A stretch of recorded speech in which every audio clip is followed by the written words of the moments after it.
Hi friends, ಇವತ್ತು ಟೇಸ್ಟಿಯಾದ ಗೋಧಿ ಪಾಯಸ ಮಾಡಿ ತೋರಿಸ್ತಾ ಇದ್ದೀನಿ. ಅದಕ್ಕೆ ಏನೇನು ಇಂಗ್ರೀಡಿಯೆಂಟ್ಸ್ ಬೇಕು ಬನ್ನಿ ನೋಡ್ಕೊಳ್ಳೋಣ. ಫಸ್ಟಿಗೆ ನಾನು ಗೋಧಿ ತೊಗೊಂಡಿದ್ದೀನಿ. ಗೋಧಿ ನುಚ್ಚಿದು ಸ್ವಲ್ಪ ದಪ್ಪನಾಗಿರುತ್ತೆ. ಇದು ಒಂದು ಬೌಲ್ ತೊಗೊಂಡಿದ್ದೀನಿ. ಇದು ಒಣ ಕೊಬ್ಬರಿ ತುರಿ, ಸ್ವಲ್ಪ ಕಡಲೆಬೇಳೆ ನೆನೆಸಿಟ್ಟಿರೋದು, ಇದು ಕೂಡ ಸ್ವಲ್ಪ ತೊಗೊಂಡಿದ್ದೀನಿ. ಇದು ಬೆಲ್ಲ ಸ್ವಲ್ಪ ಬೇಕು, ತುಪ್ಪ ಸ್ವಲ್ಪ ತೊಗೊಂಡಿದ್ದೀನಿ, ಏಲಕ್ಕಿ ಪುಡಿ ಸ್ವಲ್ಪ ಗಸಗಸೆ, ಸ್ವಲ್ಪ ಗೋಡಂಬಿ. ಬನ್ನಿ ಸ್ಟಾರ್ಟ್ ಮಾಡೋಣ. ನೋಡಿ, ಫಸ್ಟಿಗೆ ನಾನು ಒಂದು ಕುಕ್ಕರಲ್ಲಿ ಈ ರವನ್ನ ಹುರ್ಕೊಳ್ತಾ ಇದ್ದೀನಿ. ಗೋಧಿ ನುಚ್ಚಿದು ಸ್ವಲ್ಪ ಬಿಸಿ ಮಾಡ್ಕೊಳ್ಳೋಣ. ಸ್ವಲ್ಪ ಚೆನ್ನಾಗಿ ಹುರ್ಕೋಬೇಕು. ಸ್ವಲ್ಪ ತುಪ್ಪ ಹಾಕ್ಕೊಳ್ತಾ ಇದ್ದೀನಿ.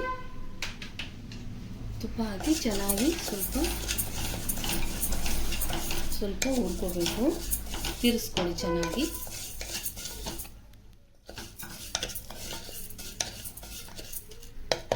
ಈಗ ಸ್ವಲ್ಪ ನೀರು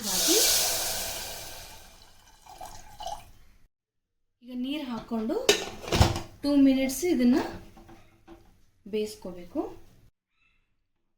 ಈಗ 2 ಮಿನಿಟ್ಸ್ ಆಗಿದೆ ನೋಡಿ. ಈಗ ಚೆನ್ನಾಗಿ ಬೆಂದಿದೆ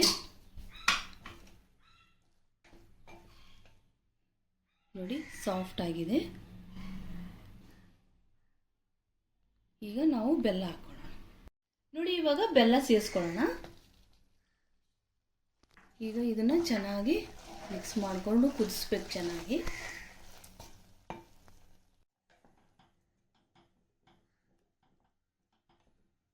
ಈಗ ನೋಡಿ, ಮೊದಲೇ ನೆನೆಸಿಟ್ಕೊಂಡಿರೋ ಕಡಲೆಬೇಳೆನ ಹಾಕೊಳ್ತಾ ಇದ್ದೀನಿ.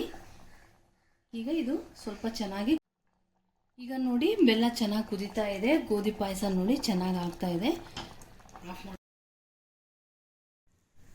ನೋಡಿ, ಪಾಯಸ ಚೆನ್ನಾಗಿ ಕುದೀತಾ ಇದೆ ಅಲ್ವಾ?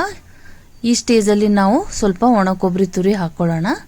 ಇದು ಟೇಸ್ಟ್ ತುಂಬ ಚೆನ್ನಾಗಿರುತ್ತೆ. ಈಗ ಹಬ್ಬಗಳ ಮಾಸ ಆಗಿರೋದ್ರಿಂದ ಶ್ರಾವಣ ಮಾಸದಲ್ಲಿ ಮಂಗಳಗೌರಿ ಪೂಜೆ, ವರಮಹಾಲಕ್ಷ್ಮಿ ಪೂಜೆ, ಕೃಷ್ಣ ಜನ್ಮಾಷ್ಟಮಿ ಎಲ್ಲ ಹಬ್ಬಗಳು ಬರೋದ್ರಿಂದ ನೀವು ಈ ಪಾಯಸವನ್ನು ನೈವೇದ್ಯವಾಗಿ ಮಾಡ್ಕೋಬೋದು. ತುಂಬ ಬೇಗ ಆಗುತ್ತೆ. ಟೇಸ್ಟ್ ಕೂಡ ತುಂಬ ಚೆನ್ನಾಗಿರುತ್ತೆ. ಸ್ವಲ್ಪ ಏಲಕ್ಕಿ ಪುಡಿ ಹಾಕೊಳ್ಳೋಣ. ಈಗ ಸ್ವಲ್ಪ ತುಪ್ಪ ಹಾಕ್ಕೊಂಡು ಸ್ವಲ್ಪ ಗೋಡಂಬಿ ಫ್ರೈ ಮಾಡ್ಕೊಳ್ಳೋಣ. ಈಗ ಈ ಗೋಡಂಬಿ ಹಾಕ್ಕೊಳ್ಳೋಣ. ನೋಡಿ, ಇದನ್ನು ಚೆನ್ನಾಗಿ ಫ್ರೈ ಮಾಡ್ಕೊಳ್ಳಿ. ಸ್ವಲ್ಪ ಗೋಲ್ಡನ್ ಬ್ರೌನ್ ಬರೋವರೆಗೂ ಚೆನ್ನಾಗಿ ಇದನ್ನು ಫ್ರೈ ಮಾಡ್ಕೋಬೇಕು.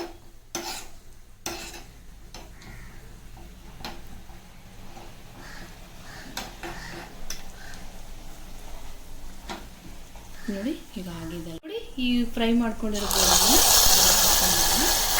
ಇದು ಚೆನ್ನಾಗಿ ಮಿಕ್ಸ್ ಮಾಡ್ಕೊಳ್ಳೋಣ. ಈಗ ಸ್ವಲ್ಪ ಗಸಗಸೆ ಮೇಲೆ ಉದುರಿಸ್ಕೊಳ್ಳೋಣ. ನೋಡಿ, ಟೇಸ್ಟ್ ಆಗಿರುತ್ತೆ, ತುಂಬ ಚೆನ್ನಾಗಿರುತ್ತೆ.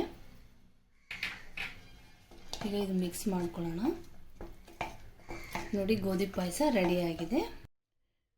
ನೋಡಿ ಫ್ರೆಂಡ್ಸ್, ಟೇಸ್ಟಿಯಾದ ಗೋಧಿ ಪಾಯಸ ರೆಡಿಯಾಗಿದೆ. ದೇವ್ರ ನೈವೇದ್ಯಕ್ಕೆ ತುಂಬ ಚೆನ್ನಾಗಿರುತ್ತೆ, ಬೇಗ ಕೂಡ ಆಗುತ್ತೆ. ಖಂಡಿತವಾಗ್ಲೂ ಟ್ರೈ ಮಾಡಿ. ಈ ವಿಡಿಯೋ ನಿಮ್ಗೆ ಇಷ್ಟವಾಗಿದ್ದರೆ ಪ್ಲೀಸ್ ಲೈಕ್ ಮಾಡಿ, ಸಬ್ಸ್ಕ್ರೈಬ್ ಮಾಡಿ. Thank you for watching.